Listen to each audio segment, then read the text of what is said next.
Welcome back to the channel and welcome back to another UFC fight prediction video. In this video, I'll be predicting the full card of fights for UFC 300, Pereira versus Hill. So without further ado, let's get to our first fight on the card. So predicting the full card, let's get to the first fight on the card. In the first fight on the card, we have in the bantamweight division, we got former flyweight champion Deiveson Figueiredo versus former bantamweight champion Cody Garbrandt.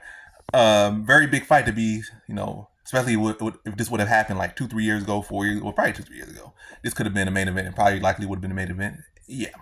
But I know why they're putting on the first fight on the card, because they want people in their seats for the very first fight till the end, because it's supposed to be a big event. So they're like, this event is so big, the very first fight to the end of the last fight is a big fight, pretty much. Yeah. But it's definitely by no means the least valuable, least interesting match. It probably really could be, prelim headliner, even be on a pay-per-view, but hey, it is what it is. But how do I feel about this one right here? Is I'm going Deiveson Figueiredo, average confidence to beat Cody Garbrandt.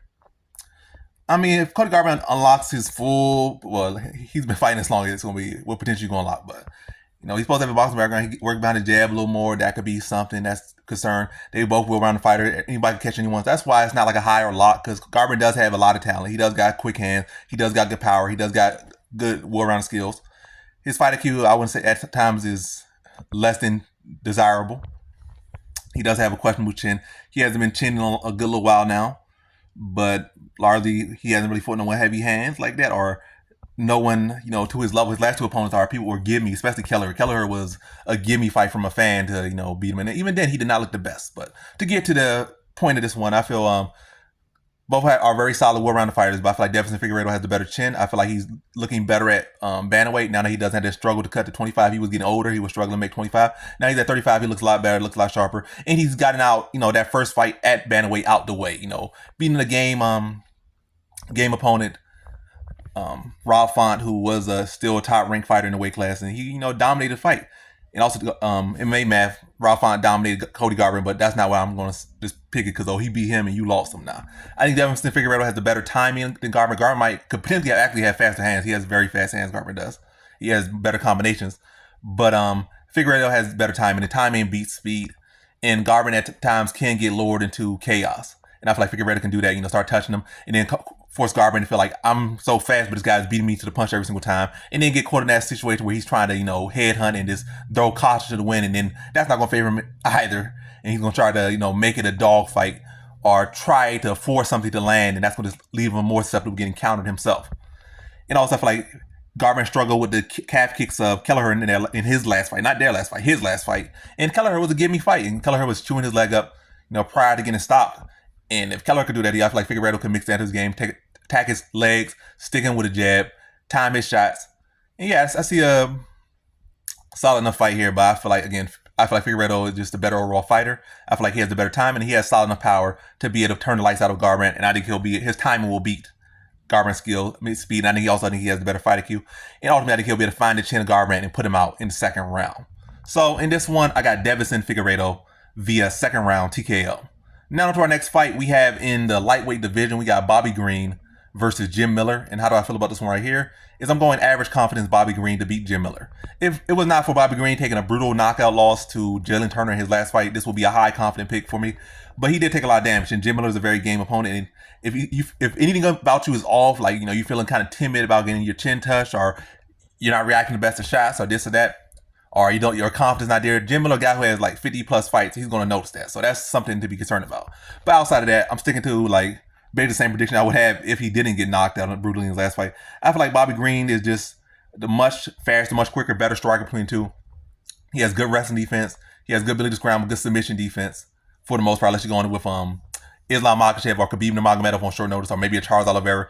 Very hard guy to take down, very hard guy to hold down, very hard guy to submit. So very squirmy, very, underrated skills as well. And yeah, I think he should be able to really beat Jim Miller any place this fight takes place. If he can neutralize, basically the guillotine, shut the guillotine down, I feel like he can thrive on the ground with Miller if he needs to. And on the feet, I feel like he's longer. I feel like he's faster. I feel like he has more power. And I feel like he should be able to clean Jim Miller up on the feet. And I'm leaning into a second round TKO. Also, another thing for Jim Miller, against Jim Miller, is that he has not really beaten anyone that's really relevant in years. He might be still sticking around. Oh, he's so good. He looks the best he ever looked.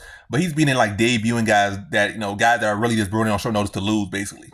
That's who he's been beating mostly. And then maybe an okay Cerrone who's because of name value, but Cerrone that's already retiring. He literally retired after the fight.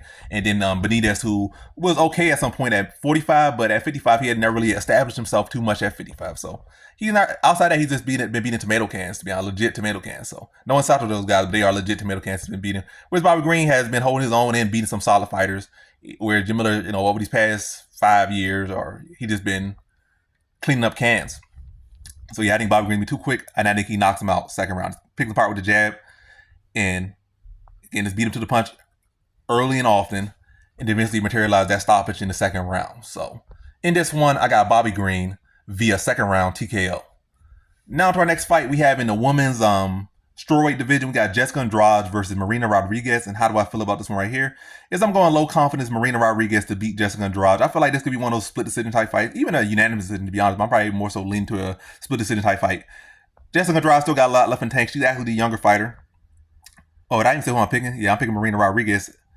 Low confidence to beat Jessica Andrade. I think I did say that. But yeah, low confidence Marina Rodriguez to beat Jessica Andrade. And yeah, I think her height, her length, her striking will be strength in this fight that will allow her to win. Her submission defense will be a strength in there.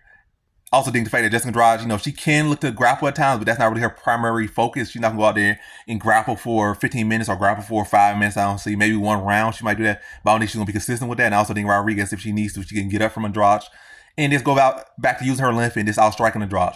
And Andrade, she's still a tank. She's still a monster. But she has not been looking... she has not been looking peak. She has not been looking peak. Erin Blanchfield was able to outstrike her really before she took her down and submitted her. She let Mackenzie Dern get way too many shots off on her. And also recently, she got knocked out by Zhao Nanyan. Like, pretty much the same way she got knocked out by Weili Zhang some years back, but a little bit worse. Or maybe a lot bit worse. So, yeah, her striking has not been looking like the monster she has looked like in the past. I feel like people getting a feel for her.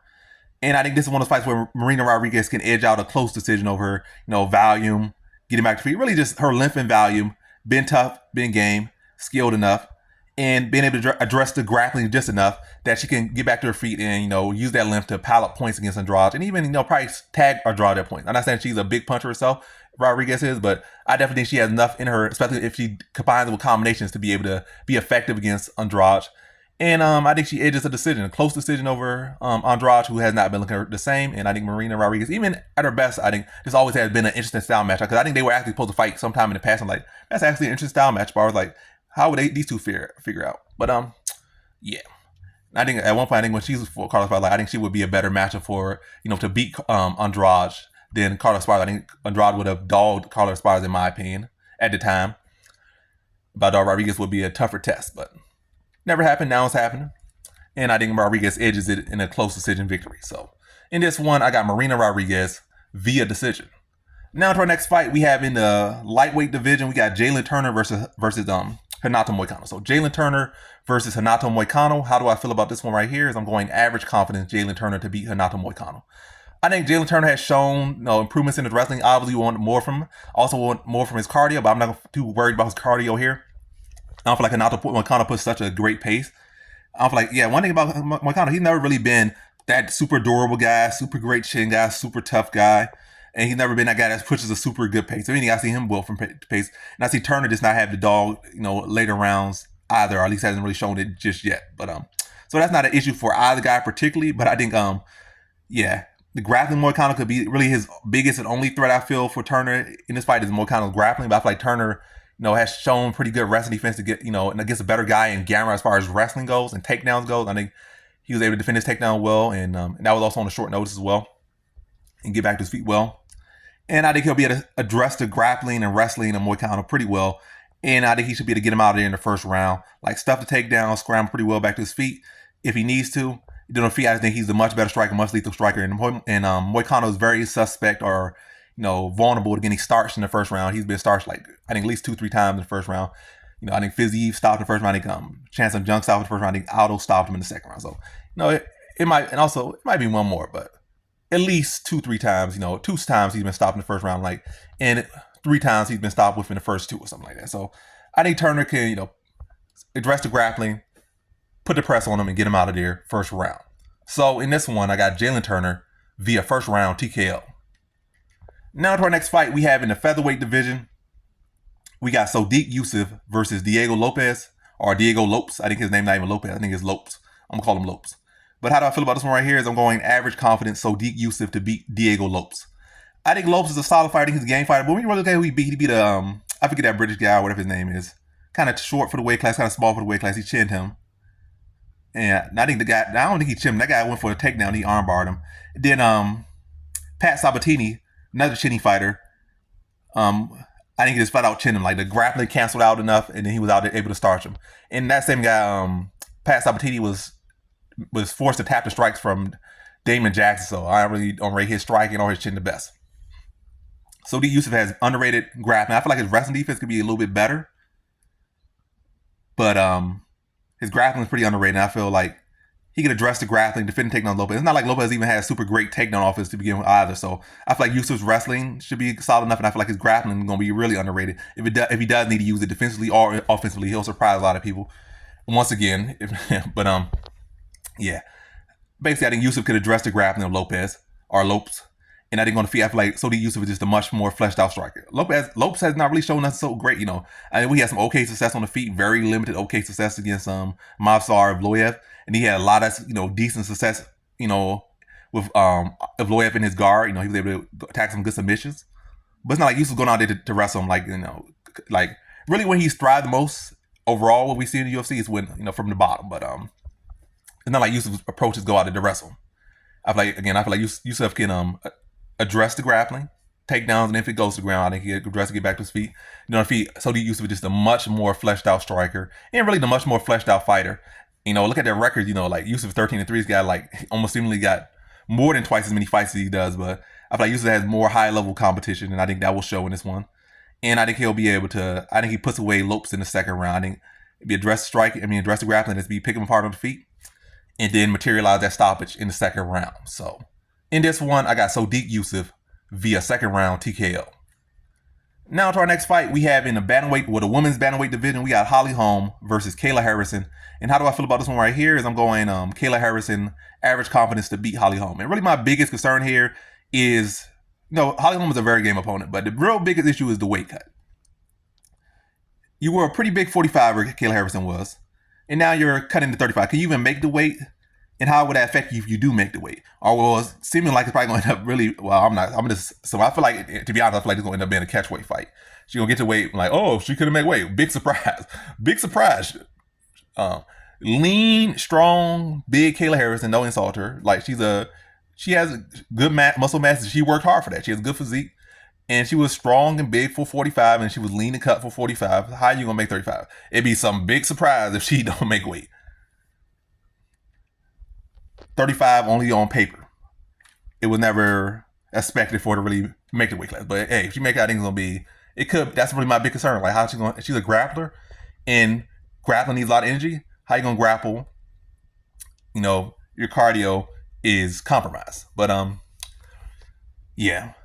I think what would benefit her here is that Holly Holmes is older now. I think she's like in her 40s, up there in age, and she has been grappling a lot more lately, a lot more keen to grappling. Even in her last fight, she got caught in a ninja choke because she was grappling. She was easily winning the striking battle, but she had that tendency now because she trains it, and also she's older now. A lot of these older fighters, when they get older, they grapple more and they clinch more because I guess they don't have the energy to do it, or they've been training so much now. It's just a smart tactic. I get my shots off, then I hold you against the cage and limit your thing. So it's a smart strategy. So it's a combination of being old and a strategy to limit your opponent's offense by getting your offense off, hit them two piece them, then tie them up. But yeah. Ultimately, in this one, I feel like Kayla Harrison's gonna need to get it done within the second round. She could get it done, in a decision victory here. I'm gonna say second round submission for Kayla Harrison. I feel like she's gonna land some good shots in there. Holm is not going to really be doing offense like she would, maybe 5 years ago. She's not going to be doing high enough pace. So Harrison's going to be able to keep it close with her striking, land some heavy shots, probably land a heavy shot. Holm probably slightly land the volume. And then both of them going to look to clinch at times. Holm this would be her tendency, especially if Harrison touches with some big shots or whatever. Holm probably going to look to tire her up. Just, fighting instinct, even though that's a dumb thing she could do here. She's going to do it. Like it was the dumbest thing she could do against Mayra Bueno Silva, and she did it. It's the dumbest thing she could do against Kayla Harrison, and she's going to do it. It's probably going to slightly catch her attention, and she's going to automatically, let me double body lock her or something. Kayla Harrison's going to get a hip toss on her, get her to the ground, land some ground and pound, probably advance them out, then get like an arm bar or rear naked choke. But either way, I feel like Holmes, like that fighter instinct or whatever, that training is going to make a mistake. She's going to clinch with Kayla Harrison off instinct and make the worst mistake she can make and get hip toss to the ground, then submitted in the second round. So in this one, I got Kayla Harrison via second round submission. Now to our next fight we have in the featherweight division, we got Calvin Kattar versus Aljamain Sterling. And how do I feel about this one right here? Is I'm going average confidence Aljamain Sterling to beat Calvin Kattar. I think Calvin Kattar is a solid fighter, and he's a very good stylist to match up to Test Sterling. He has a 92% takedown defense ratio, and he is one of the best strikers in this weight class. So this is a tough matchup. But I think Aljamain Sterling come up this weight. I think he'll have more cardio. As we saw in the Pereira Yan fight, you might be able to deny him, especially with a rematch. You might be able to deny him, but he'll, just like Merab to some extent, maybe like, I don't know, quarter of what Merab brings as far as intensity and relentlessness, but he'll go for 15, 20 takedowns if he need to. And that was in a 5-round fight. Now he's up a weight class. He's not going there necessarily with the scariest skilled guy as Pereira Yan. Not as quick, not as this, not as that. But yeah, the guy with a good takedown defense. And I think he can go for those multiple takedowns, and he doesn't have to worry about 2 extra rounds. So even if he needs to, just like, I guess get him out, get some good control time in like 2 rounds and some good control and ground and pound, maybe some submission attempts for 2 rounds. Then maybe just needs to grit out a 3rd round or something. I think he could do that. But I think at 45 he'll be able to work throughout the fight. But yeah, I think Aljamain Sterling unorthodox striking will keep Kattar kind of guessing. I think he'll be able to mix in the takedowns and chain wrestle as well. Mix the takedowns, chain wrestle. If you don't get it with the first takedown, try again. If we get those takedowns, get that back control. I think it's going to be a tough fight. It's going to be a fight that tests both guys, but I think Aljamain Sterling's championship experience. And also definitely the Pereira Yan fight will be a big, feather in his cap for this one. Going for those takedowns over a guy that's doing very well wrestling and counter wrestling and defending the wrestling of your defending your takedowns. And then having to, switch it up and, be crafty, be creative to get that victory. And I think he will be able to be relentless. What do I say? He'll be able to be relentless, tenacious, and be able to get those takedowns, get that control time, and actually, understand the game of how it's going right now, where it's not just about control time no more. You got to actually do some control. Like somebody got hit you 1 punch the whole fight, but the fact that you controlled them and did no punch, they'll win the round. So I think he'll get some good control. I mean, I'm combining words and combining thoughts. So let me slow it down. Yeah, I think he'll be, in the second Pereira Yan fight, he did get some good ground and pound. So I think he'll be able to get some good ground and pound from the backpack or from the back mount, flat him out, some good ground and pound. But yeah, Kattar will be game, but I think Sterling will be relentless in game as well, and I think he beats him by decision. So in this one, I got Aljamain Sterling via decision. Now to our next fight we have in the light heavyweight division, we got Jerry Prochazka versus Alexander Rakic. Yeah, this fight not even on the pay-per-view. This is crazy. So yeah, Jerry Prochazka versus Alexander Rakic. How do I feel about this one right here? Is I'm going low confidence Jerry Prochazka to beat Alexander Rakic. And to get to the point and not beat around the bush or be like, oh, this guy lost, this guy won that. That's not even focused at. Rakic, the real big concern for me here is what has Rakic been working on in the time away? If he's working on the right things, that'd be cool. But I can't go based on what have you been training. It's enough to make my confidence shift a little bit, but it's not enough to make me pick you because I don't know what you've been working on. I can see your Instagram videos and see this, see that, but it's not real cadence experience. And also, most of what I'm saying is hit and miss. It's not you actually showing you sparring and doing stuff, or at least I didn't find no footage of you sparring recently to see what you've been working on or how it actually works in live drill or live motion or live simulated competition like sparring or nothing. And yeah, I feel what Rakic would need or would be benefit best from is a good counter, good boxing counter, not with his kicks, not with his feet, but with his hand. Like, you got a check hook now, or you got a good check hook, got a good left hook, or something like, or you can step off and catch him with an overhand or something. And that's not really never been his game. He's been a big body. He got good, powerful kicks, okay hands, and he can combination those okay hands with some big, powerful kicks. But his hands never been that great. And I feel like he has good wrestling, but I feel like Prochazka does well against wrestlers. Like, he might not defend the takedowns. He might have a poor takedown defense ratio, to be honest. You look at his overall career.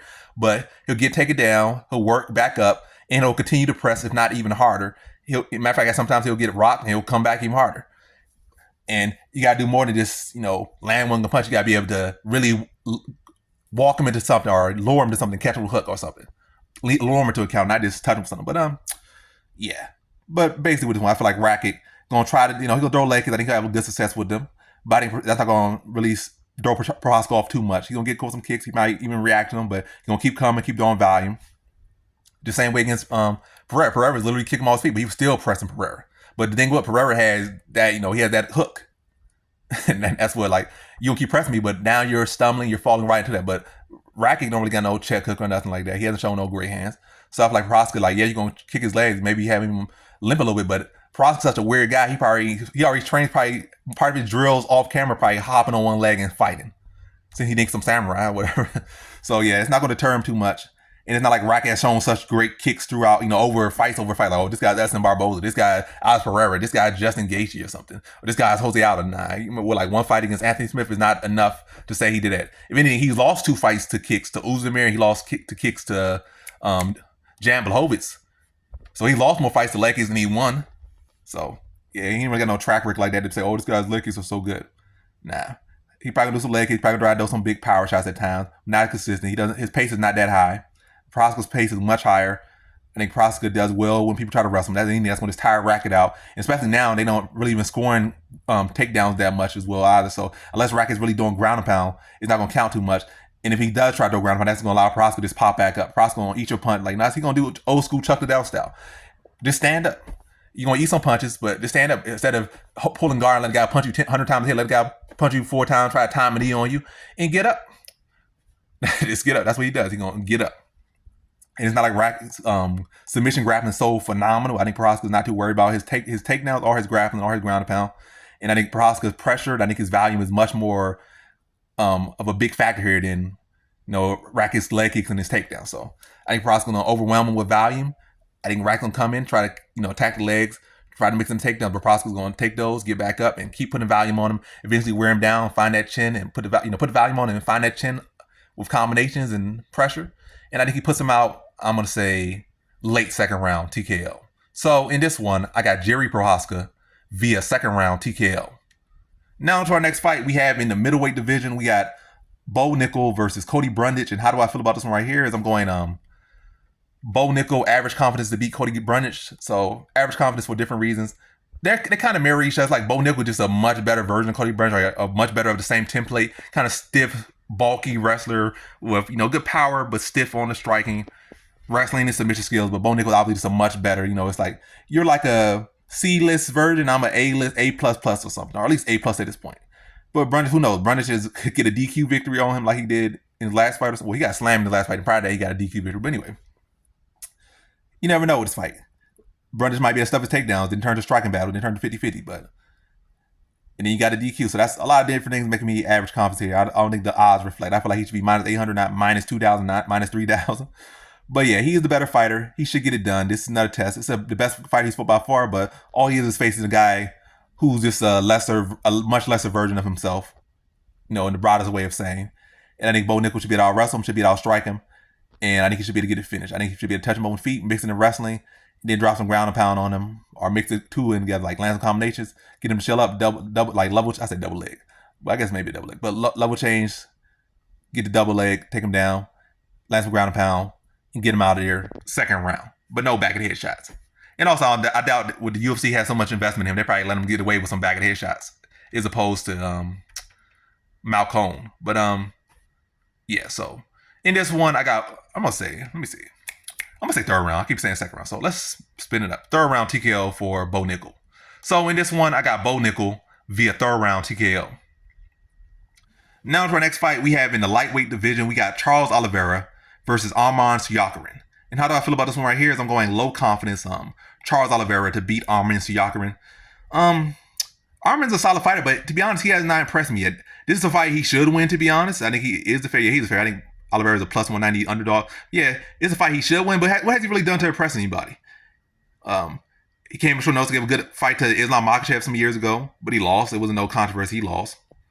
No, he fought Joaquin Silva. That was supposed to be a fight he's supposed to dominate. I mean, he kind of did, but he almost got finished in that.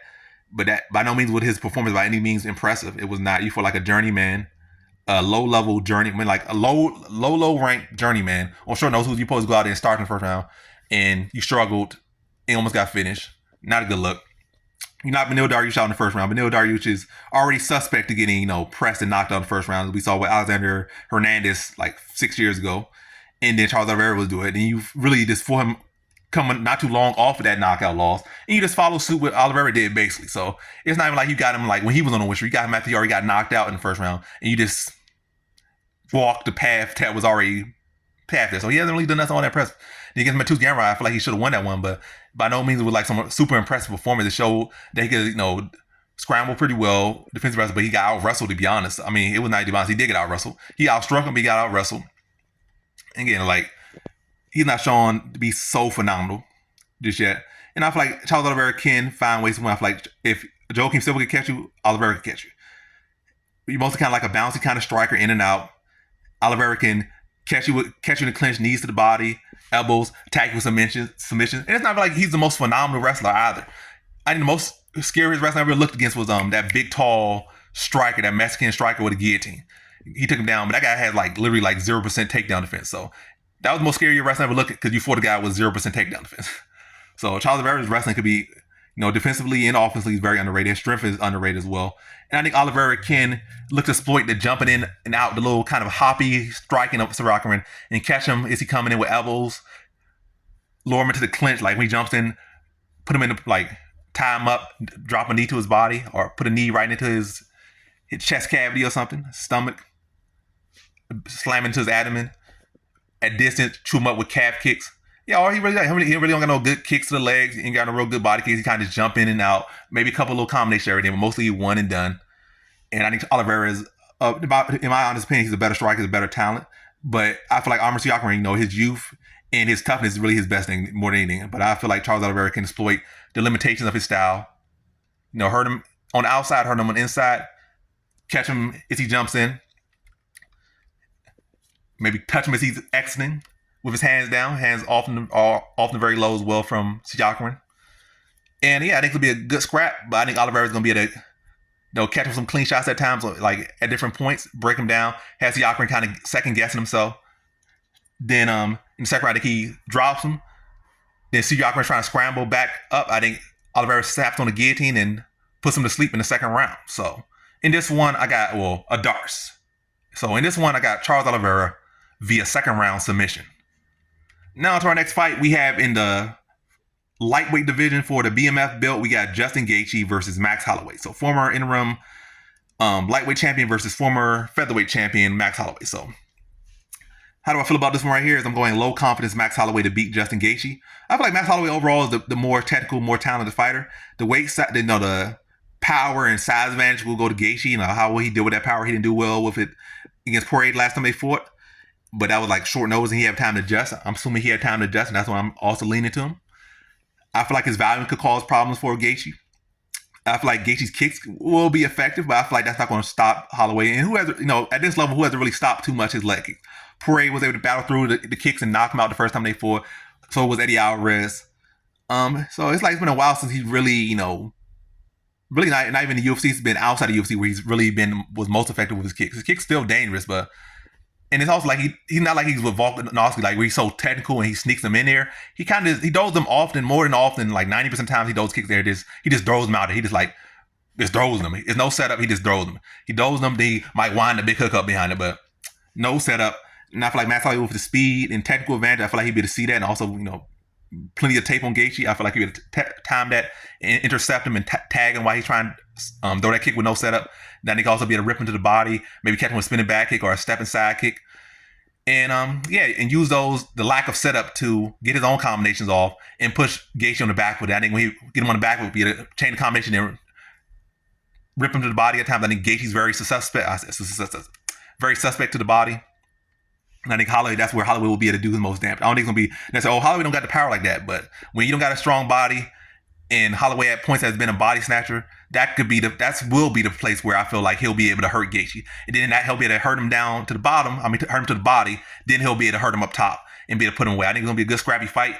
But I think Holloway's going to do a good job to address the kicks and, handle the kicks, land the better combinations, and attack the body, break Gaethje down, and put him away fourth round. So in this one, I got Max Holloway via fourth round TKO.